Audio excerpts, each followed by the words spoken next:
Hello students, welcome to TSET. So ఈ సెషన్లో మనం రీజనింగ్లో లాజికల్ రీజనింగ్కి సంబంధించి ప్రకటనలు తీర్మానాల గురించి డిస్కస్ చేద్దాం. దీన్ని మనం స్టేట్మెంట్ అండ్ కన్క్లూజన్స్ అంటారు. ఈ స్టేట్మెంట్స్ అండ్ కన్క్లూజన్ చూసేటప్పుడు it's depends on the only statement. అంటే స్టేట్మెంట్ ఏ విధంగా అయితే ఇస్తాడో మన థాట్ ప్రాసెస్ కూడా అదే విధంగా ఉండాలి.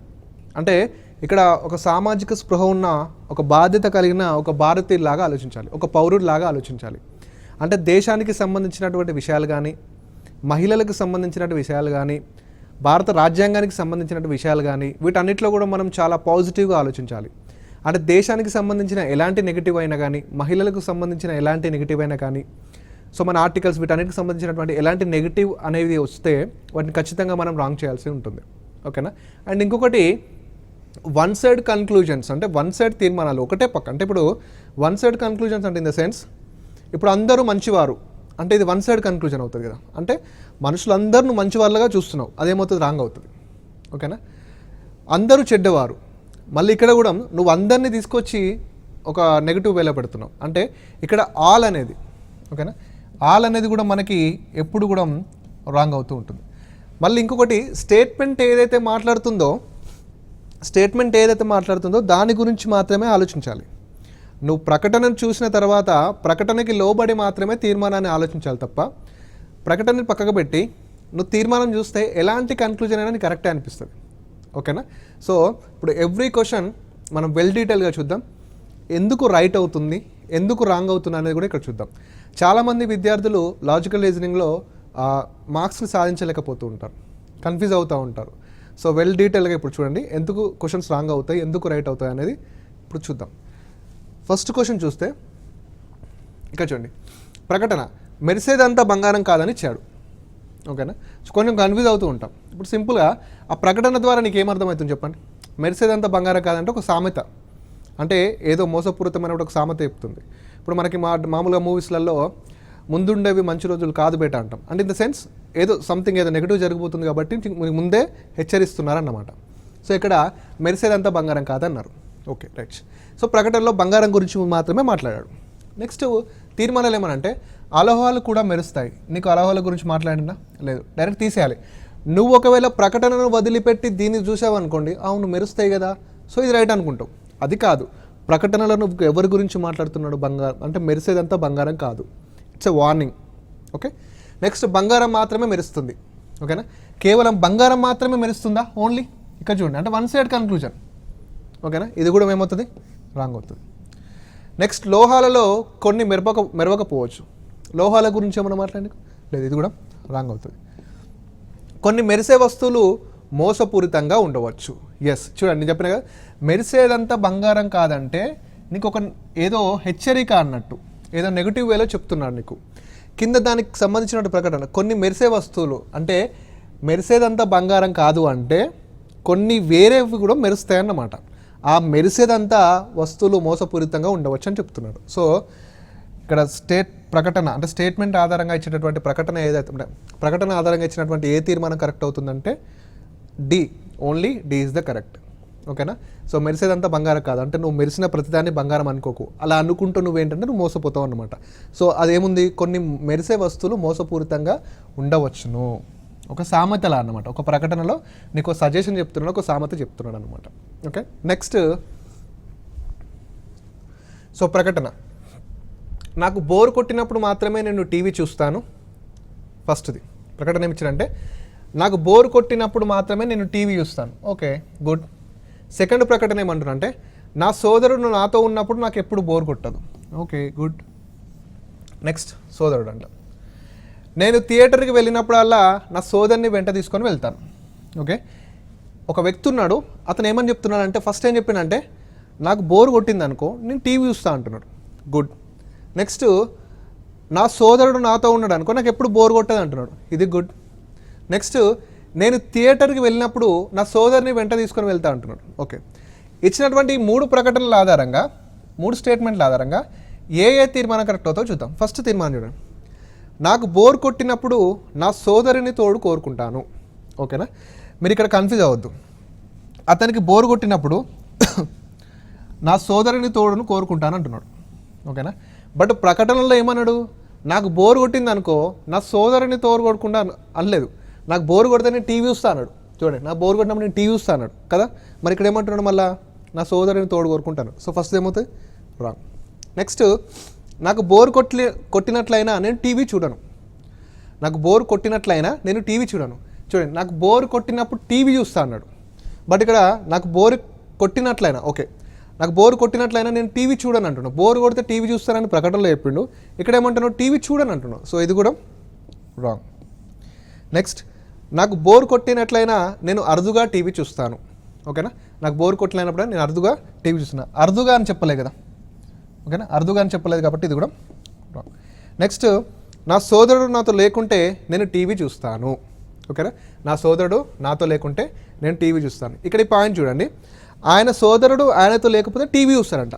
ఇక్కడ చూడండి, ఒకవేళ అంటే ఏంటంటే ప్రకటనలో ఏమందంటే నాకు బోర్ కొడితే టీవీ చూస్తాడు. ఓకేనా, ఒకవేళ వాళ్ళ సోదరుడు అతనితో ఉన్నాడు అనుకో, అతను ఏం చేస్తాడు, నా సోదరుడు నాతో ఉన్నప్పుడు ఆయనకు బోర్ కొట్టదు కాబట్టి, అతని సోదరుడు అతనితో ఉన్నప్పుడు బోర్ కొట్టదు కాబట్టి అతను టీవీ చూడడు. వీళ్ళిద్దరు కలిసి సినిమాకి వెళ్తారు. ఇక్కడ చూడండి, నా సోదరుడు నాతో లేకుంటే నేను టీవీ చూస్తాను అంటే అతనికి ఒకవేళ బోర్ కొట్టింది అనుకో, అతని సోదరుడు అతనితో లేకపోతే టీవీ చూస్తారు కదా అర్థం, అంతే కదా ప్రకటన. ఒకవేళ అతని సోదరుడు అతనితో ఉన్నాడు అనుకో, వానికి బోర్ కొట్టదు, వీళ్ళిద్దరు కలిసి సినిమాకి వెళ్తారు. సో సింపుల్గా నా సోదరుడు నాతో లేకుంటే నేను టీవీ చూస్తాను అనేది కరెక్ట్. ఎందుకంటే నా సోదరుడు నాతో లేకపోతే నాకు బోర్ కొడుతుంది, నాకు బోర్ కొడుతుంది కాబట్టి నేను టీవీ చూస్తాను. ఈ ప్రకటన అదే. ఓకే, సో ఓన్లీ మనకి డి మాత్రమే కరెక్ట్. ఓకేనా, ఓన్లీ డి. ఫస్ట్ ఎందుకు తప్పు చేసాం, నాకు బోర్ కొట్టినప్పుడు నా సోదరుడు కోరుకుంటాను, కాదు టీవీ చూస్తున్నాడు. నెక్స్ట్, నాకు బోర్ కొట్టినట్లయినా నేను టీవీ చూడను, కాదు టీవీ చూస్తా అని చెప్పిన కాబట్టి రాంగ్ చేసినాం. నాకు బోర్ కొట్టలేనా నేను అరుదుగా టీవీ చూస్తాను, అరుదుగా కాదు మామూలుగా టీవీ మాత్రమే చూస్తానండి. ఇక్కడ చూడండి, టీవీ మాత్రమే చూస్తాను. సో ఇక్కడ అరుదుగా అన్నట్టు ఇది రాంగ్ చేసినాం. ఇదెందుకు రైట్ చేసినాం, నా సోదరుడు నాతో లేకుంటే నేను టీవీ చూస్తాను. ఓకేనా, ఎందుకంటే నాకు బోర్ కొట్టింది అనుకో, అలా సోదరుడు లేకపోతే ఇంకా టీవీ చూస్తాడు, సోదరుడు ఉంటే సినిమాకు వెళ్తారు కాబట్టి. Okay, so D will be the right answer. Next, A మరియు బి వార్డులలో శుక్రవారం దాదాపు 50% నీటి సరఫరాకు అంతరాయం ఏర్పడింది. ఎందుకు అనగా ఆయా వార్డులలో పైప్లైన్ల మరమ్మతు చేయవలసి ఉంటుంది. ఏ మరియు బి వార్డులలో శుక్రవారం దాదాపు 50% నీటి సరఫరాకు అంతరాయం ఏర్పడతాయంట. ఎందుకంటే రిపేర్ ఉంది, సో అంతరాయం ఏర్పడతాయని చెప్తున్నారు. ఓకే, మనమైతే ఏం చేస్తాం, తీర్మానాలు. శుక్రవారం రోజున ఆ ప్రాంతవాసులు నీటిని పొదుపుగా వాడుకోవాలి. ఎందుకంటే శుక్రవారం రోజు మనకు వచ్చేటటువంటి వాటర్లో 50% అనేవి రావన్నమాట, అంతరాయం ఏర్పడింది అనమాట. నెక్స్ట్, అంతకు ముందర రోజునే నీళ్ళను నిల్వ చేసుకోవాలి. ఈ యొక్క సిచ్యువేషన్ ఏంటంటే శుక్రవారం రోజు మనకు వాటర్ అనేవి 50% రావు. ఓకేనా, ఒక అంతరాయం ఏర్పడింది.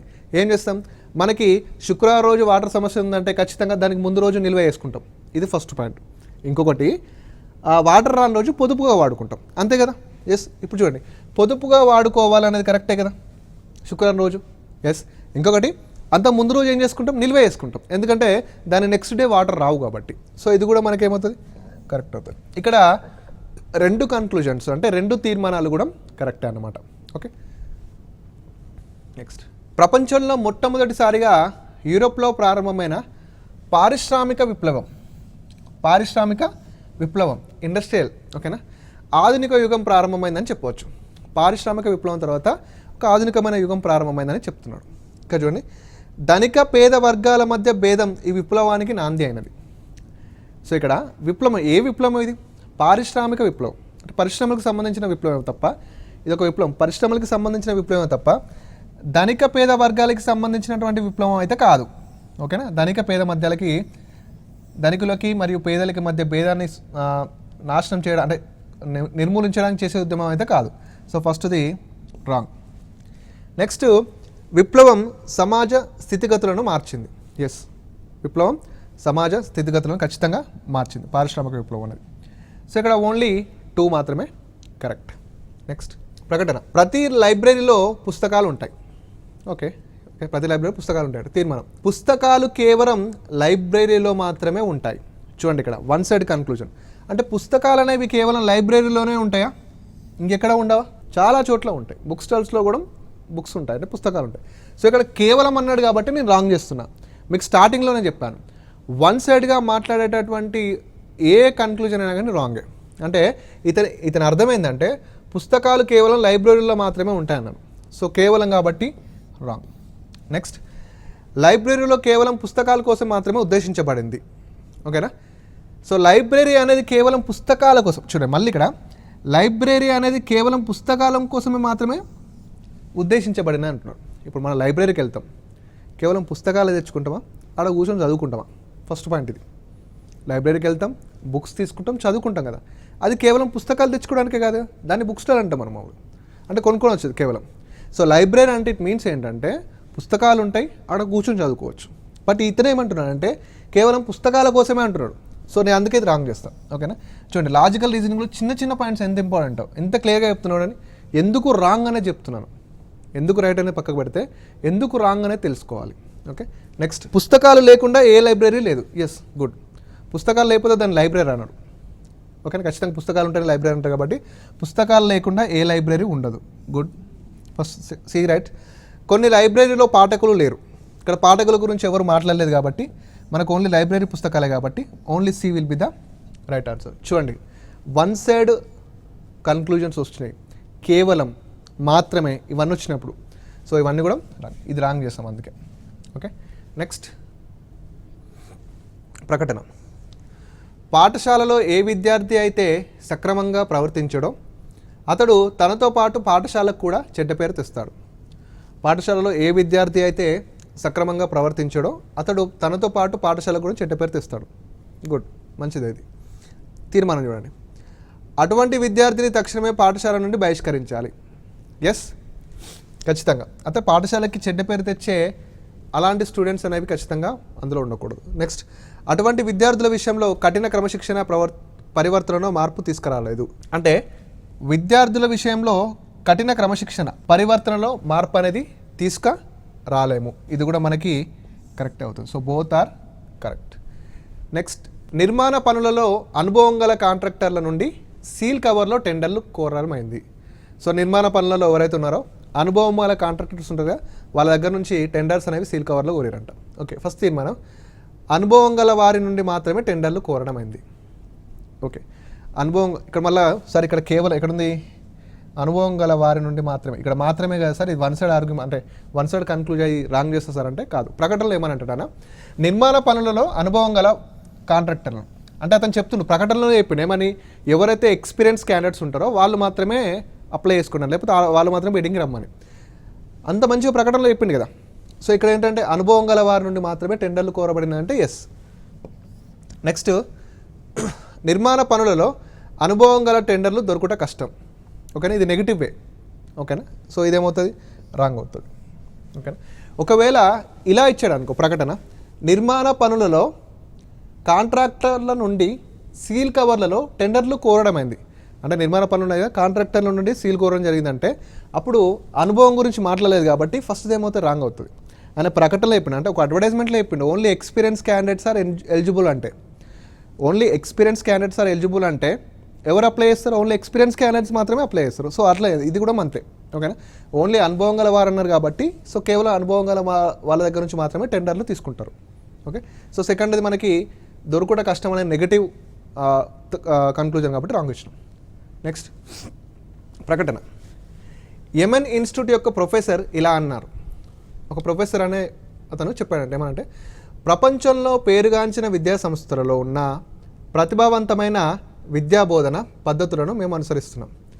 ఒక ఇన్స్టిట్యూట్కి ప్రొఫెసర్ ఉన్నాడు, అతను ఏమంటున్నా అంటే, సో ప్రపంచంలో ఉన్న ఒక మంచి ఇదేమంటారు ప్రతిభావంతమైన విద్యాబోధన అంటే సపోజ్ ఒక ఎక్స్ ఇన్స్టిట్యూట్ ఉంది, అక్కడ ఏవైతే పాలసీలు ఉన్నాయో వాటిని మేము అవలంబిస్తున్నాం అంటాడు. ఇప్పుడు నేను ఒక ప్రొఫెసర్ని. ఓకేనా, నాకు కాలేజ్ ఉంది, నేనేమన్నా అంటే నేను ఒక మంచి కాలేజీలో అంటే మంచి కాలేజీలో ఏదైతే చెప్తున్నారో దాన్ని నేను ఫాలో అయ్యి ఇక్కడ చెప్తున్నానని చెప్పాను. ఓకేనా, ఫస్ట్ అది. ఇప్పుడు తీర్మానం, యెమెన్ ఇన్స్టిట్యూట్ ప్రపంచంలో పేరుగాంచిన ఒక విద్యా సంస్థ. ఓకేనా, మీరు ఇక్కడ టెంప్ట్ అయ్యి దీనికి రైట్ చేయవచ్చు, నేనేమంటున్నా అంటే పేరుగాంచిన ఇన్స్టిట్యూషన్లో ఏవైతే అవలంబిస్తున్నారో దాన్ని నేను అవలంబిస్తున్నా అని చెప్పిన. ఓకేనా, దాన్ని నేను అవలంబిస్తున్నా అంటే ఇంకా నేను వాళ్ళంతా ఎత్తుకు ఎదగలేదు. ఒకవేళ నాది కూడా ఫేమస్ అయితే నేను వాళ్ళు అనుసరించాల్సిన అవసరం లేదు కదా. సో ఫస్ట్ది రంగం అంటే ఇది ఒక పేరుగాంచిన విద్యా సంస్థ కాదు, ఇంకా స్టిల్ గ్రో అవుతుంది. అందుకే వేరే వాళ్ళ దగ్గర నుంచి ఆ పద్ధతుల్ని అనుసరిస్తుంది అనమాట. నెక్స్ట్, ప్రపంచంలో పేరుగాంచిన విద్యా సంస్థలలో అమలులో ఉన్న విధానాలు ఏవైనా మంచివే. అంతే కదా, ప్రపంచంలో ఒక పేరుగాంచిన విద్యా సంస్థ అంటే ఇట్ మీన్స్ ఏంటి, అందులో ఉండే ప్రతిదీ కూడా ఒక మంచిదే అన్నమాట. ఓకేనా, ఎందుకంటే ఒక మంచిగా ఉంటేనే కదా మనకు ఒక మంచి పేరు వచ్చేది. సో అందుకే సెకండ్ది ఏమవుతాయంటే రైట్ అవుతుంది. ఇది మీరు టెంప్ట్ అయ్యి రైట్ చేశారు, రాంగ్ అవుతుంది. ఓకే, సో ఇక్కడ ఓన్లీ 2 ఫాలో. నెక్స్ట్, ఈ పుస్తకం నీకు ఉపయోగపడుతుంది, ఫుల్ స్టాప్. ఎందుకనగా అన్ని మంచి పుస్తకాలు ఉపయోగపడతాయి. ఓకేనా, ఇక్కడ చూసుకుంటే ఇది మంచి పుస్తకం కాదు, అతను ఏమన్నాడు, ఇది ఒక మంచి పుస్తకం నీకు ఉపయోగపడుతుంది అన్నాడు. తీర్మానం ఏమంటున్నాడు, నెగిటివ్ చెప్తున్నాడు, ఫస్ట్ది రాంగ్. నెక్స్ట్, ఇది మంచి పుస్తకం, అంతే కదా, ఈ పుస్తకం నీకు ఉపయోగపడుతుంది ఎందుకనగా అన్ని మంచి పుస్తకాలు ఉపయోగపడతాయి. సో ప్రకటనలో మంచి పుస్తకాలు అన్నాడు కాబట్టి ఇది రైట్. నెక్స్ట్, మంచి పుస్తకాలు ఉపయోగపడవు, ఇది రాంగ్. కొన్ని మంచి పుస్తకాలు ఉపయోగపడతాయి, ఎస్, ఇది కూడా రైట్. సో ఇక్కడ B and D correct. Okay, next, municipal జిల్లా పరిషత్ స్కూళ్ళలో కంటే ప్రైవేట్ స్కూళ్ళలో విద్యా ప్రమాణాలు మెరుగ్గా ఉన్నాయి. అంటే సింపుల్గా చెప్పాలంటే గవర్నమెంట్ స్కూళ్ళ కంటే ప్రైవేట్ స్కూళ్ళల్లో ఆ విద్యా విధానాలు బాగున్నాయని చెప్తున్నాను. సో అది కథ. తీర్మానం చూద్దాం. మున్సిపల్ జిల్లా పరిషత్ స్కూళ్ళలో విద్యా ప్రమాణాలు పెంచుటకు ప్రత్యేక శ్రద్ధ తీసుకోవాలి. ఎస్, ఆబ్వియస్లీ ఖచ్చితంగా వేయాలి. సో ఫస్ట్ది కరెక్ట్. నెక్స్ట్, మున్సిపల్ జిల్లా పరిషత్ స్కూళ్ళను మూసివేయాలి.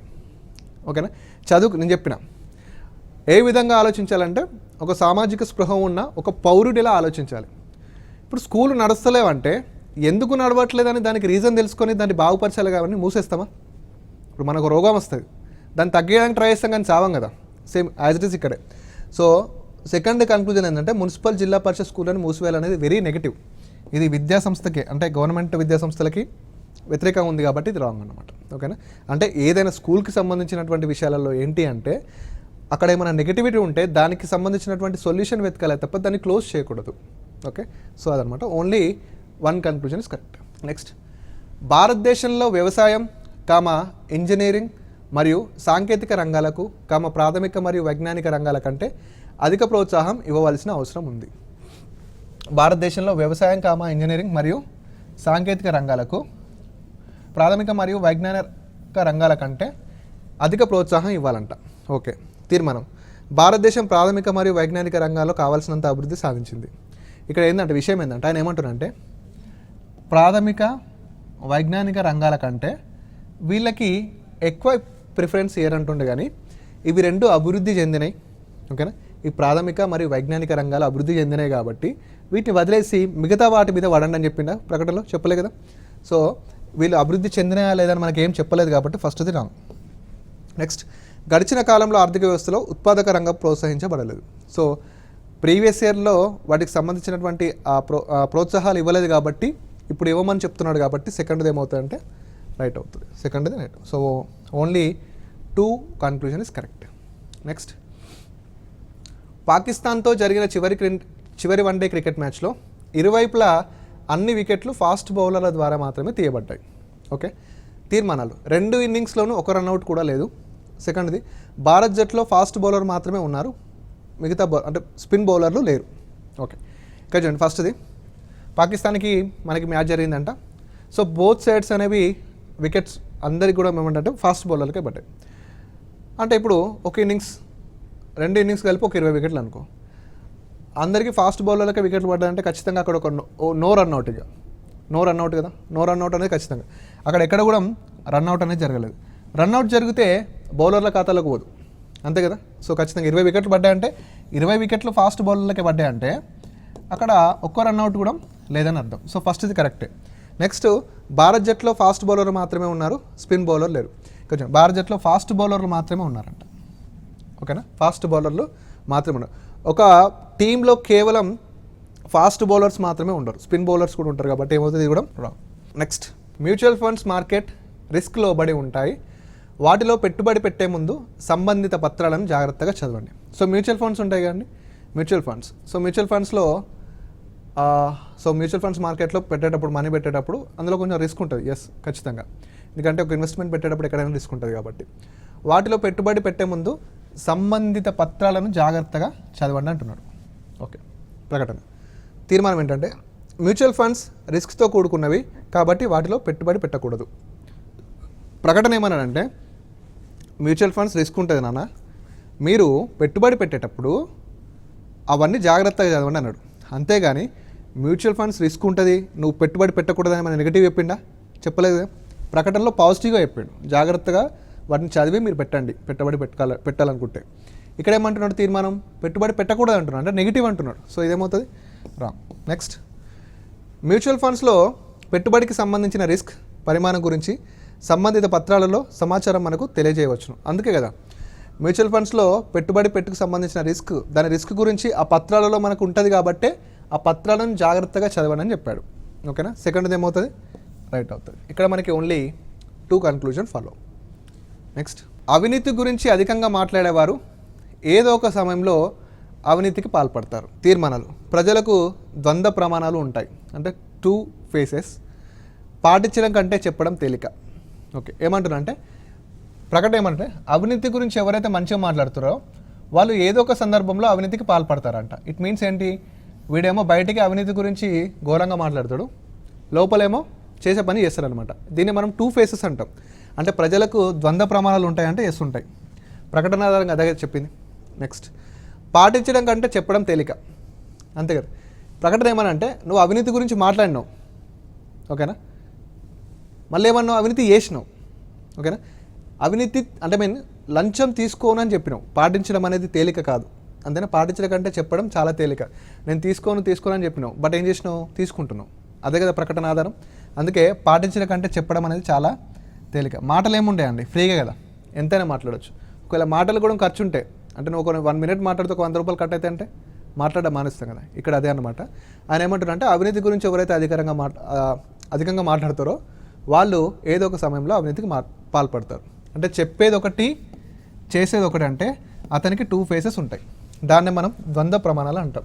నెక్స్ట్, పాటించడం కంటే చెప్పడం తేలిక అనేది always right. So both conclusions are right. Next, కార్యాలయాలలో మహిళలపై వేధింపులకు వ్యతిరేకంగా ప్రభుత్వం కఠినమైన చట్టాన్ని ఆమోదించింది. ఓకే, కార్యాలయాల్లో మహిళలపై వేధింపులకు వ్యతిరేకంగా ఒక మంచి పని చేసింది అన్నమాట. ప్రభుత్వం కఠినమైన చట్టాన్ని ఆమోదించింది. తీర్మానాలు, దేశంలో మహిళలకు స్నేహపూర్వక వాతావరణాన్ని సృష్టించేందుకు ప్రభుత్వం ప్రయత్నిస్తుంది. అంతే కదా, వాళ్ళకి ఏదైతే జరుగుతుందో వేధింపులకు దానికి వ్యతిరేకంగా ఒక చట్టం తెచ్చింది కాబట్టి వాళ్ళకి ఒక మంచి వెదర్ని, ఒక మంచి స్నేహపూర్వక వాతావరణాన్ని సృష్టించేందుకు ప్రభుత్వం అనేది చేస్తుంది అనమాట. నెక్స్ట్, కంపెనీలు చట్టపరమైన సమస్యలను నివారించడానికి ప్రయత్నిస్తాయి కాబట్టి ఇప్పుడు మహిళలకు ఉద్యోగం పొందడం చాలా కష్టంగా ఉంటుంది. ఇప్పుడు దీనివల్లనట మహిళలకు ఉద్యోగం పొందడం చాలా కష్టంగా ఉంటుందంట. సో ఇది నెగిటివ్లో ఉంది కాబట్టి ఇది ఓన్లీ 1 కన్క్లూజన్ మాత్రమే. నెక్స్ట్, ఉదయపు నడకలు ఆరోగ్యానికి మంచిది. మార్నింగ్ వాకింగ్ ఈజ్ బెస్ట్ అంటున్నాడు. ఓకేనా, రైట్. తీర్మానాలు, ఆరోగ్యవంతమైన ప్రజలందరూ ఉదయపు నడకకు వెళ్తారు. ఇక్కడ బాగా గుర్తుంచుకున్నానా, మీరు దీన్ని ఫ్లోలో రైట్ చేసే ఛాన్స్ ఉంటుంది. నేను ఏమంటున్నా అంటే దీన్ని రైట్ చేసే ఛాన్స్ ఉంటుంది. ఎందుకంటే మీరు చదువుతూ ఉంటారు, ఏమని చదువుతారు? ఆరోగ్యవంతమైన ప్రజలందరూ ఉదయం నడకకు వెళ్తారు అని అనుకుంటారు. అయితే ఇక్కడ అందరిని ఇన్వాల్వ్ చేస్తున్నాడు. ఓకేనా, ఇప్పుడు ఆరోగ్యంగా ఉండే ప్రజలందరూ నడకకు వెళ్తారా? ఓకేనా, అంటే ఆరోగ్యవంతమైన ప్రజలలో కొందరు ఉదయం నడకకు వెళ్తారు, కొంతమంది మాత్రమే వెళ్తారు, అందరూ వెళ్ళాలి కదా. ఓకేనా, అందుకే నేను ఏమంటున్నా అంటే ఇది రాంగ్. మీరు దీన్ని చూసి టెంప్ట్ అవుతారు. ఆరోగ్యవంతమైన ప్రజలందరూ ఉదయం నడకకు వెళ్తారంటే అవును కరెక్టే కదా అనుకుంటారు. కానీ ఇక్కడ మిస్ చేసే పాయింట్ ఏంటంటే మీరు ఎప్పుడైతే ఇలా 1 సైడ్గా కన్క్లూజన్ ఉంటుందో, అంటే అని అందరని, అదేమవుతుంది? రాంగ్ అవుతుంది. నెక్స్ట్, సాయంత్రపు నడకలు మంచిది కావు. నీకు ప్రకటనలో ఉదయం గురించి చెప్పిండా సాయంత్రమా?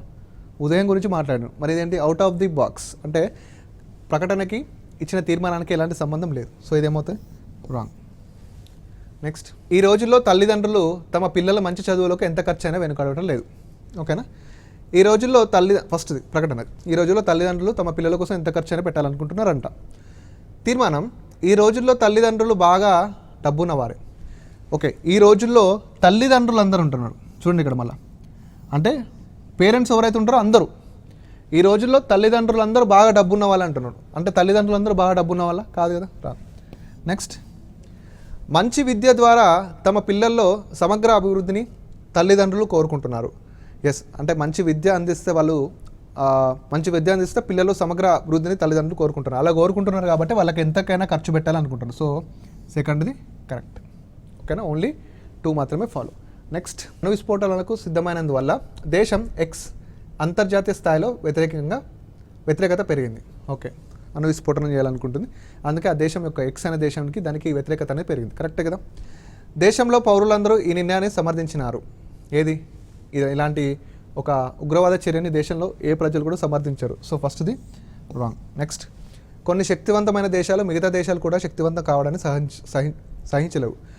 ఒక దేశం ఇంకొక దేశం శక్తివంతదా కాదా తెలియాలంటే ఎకనామిక్ పరంగా, అంటే పాజిటివ్గా ఉన్నటువంటి విషయాలలో పోటీ పడతాయి, ఇలాంటి నెగిటివ్లో కాదు. అంటే ప్రజల్ని చంపడం ఇలాంటి కాదు, ప్రజలకు సంబంధించినటువంటి జీవనోపాధి చూపించడం, ఎకనామిక్ పరంగా ఇంకా హైలో ఉండడం, ఇలాంటి విషయాల్లో మాత్రమే వాళ్ళు శక్తివంతం కావడానికి ట్రై చేస్తే తప్ప ఇది కూడా మనకి wrong. Both are negative conclusions కాబట్టి so both are wrong.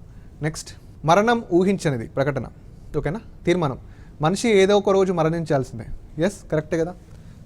Next, మరణం ఏ సందర్భంలోనైనా ఏ సమయంలోనైనా సంభవించవచ్చు. Yes, this is also right. ఎందుకంటే మరణం అనేది ఊహించనిది కాదు, ఊహించనిది అంటే అన్ఎక్స్పెక్టెడ్, ఎప్పుడైనా రావచ్చు. సో ఇక్కడ బోత్ ఆర్ కరెక్ట్. నెక్స్ట్, వచ్చే సంవత్సరం నుండి విద్యార్థులు తమ స్కూల్ లీవింగ్ సర్టిఫికేట్ పరీక్షలో గణితం మరియు సైన్స్ సబ్జెక్టులు రాయడంలో మినహాయింపు లభిస్తుంది. అంటే నెక్స్ట్ ఇయర్ నుంచి వాళ్ళ స్కూల్ లీవింగ్ సర్టిఫికేట్లో మ్యాథ్స్ అండ్ సైన్స్ సబ్జెక్టులు ఉండవంట. ఓకేనా, ఉండవు. తీర్మానం చూడండి, సైన్స్ మరియు గణితంలో వెనుకబడిన ఉన్న విద్యార్థులు కూడా సర్టిఫికేట్ పొందగలరు. అవును కదా. సో ఎవరైతే వాళ్ళు సైన్స్ మ్యాథ్స్లో వెనుకబడి ఉంటారో వాళ్ళు నెక్స్ట్ ఇయర్ నుంచి అవి రాయాల్సిన పని ఉండదు, కాబట్టి వాళ్ళు ఏ విధంగానైనా సర్టిఫికేట్ పొందగలుగుతారు, ఎందుకంటే ఉండవు కాబట్టి. రైట్. నెక్స్ట్, క్రితం విద్యార్థులకు ఈ 2 సబ్జెక్ట్ లేకుండా విద్యను పూర్తి చేయడానికి అవకాశం లేదు. అంతే కదా, అప్పుడు ఖచ్చితంగా రాయాల్సి ఉంది కాబట్టే వీళ్ళు ఏమంటున్నాడు, నెక్స్ట్ ఇవి 2 ఉండవురా బాబు, మీరు సర్టిఫికేట్ తీసుకోవచ్చు అంటున్నారు. సో దీనికి ముందు ఖచ్చితంగా ఆ రెండింటిని పాస్ అయితేనే మీకు సర్టిఫికేట్ వచ్చేదని చెప్తున్నారు. ఓకేనా, సో 2 ఇది కూడా right. So both are correct. So this is all about statement conclusions అండి. అంటే ప్రకటనలకి తీర్మానాలకు సంబంధించినటువంటి వెల్ డీటెయిల్డ్ ఇన్ఫర్మేషన్. చూడండి, నేను ఎక్కడ కరెక్ట్ చేశాను, ఎందుకు కరెక్ట్ చేశాను, ఎందుకు రాంగ్ చేశాను అనేవి మీకు వెల్ డీటెయిల్డ్గా ఎక్స్ప్లెయిన్ చేయడం జరిగింది. సో లాజికల్ రీజనింగ్లో ఈ చిన్న చిన్న పాయింట్స్, అంటే వన్ సైడ్గా చెప్పేటటువంటి ఆల్ కానీ ఓన్లీ కానీ, ఓకేనా, ఇవన్నీ కూడా మనకి ఎప్పుడు నెగిటివ్ వేలోనే ఉంటాయి. సో నెక్స్ట్ సెషన్లో ఇంకో టాపిక్తో మీ ముందు ఉంటాను. So thank you so much.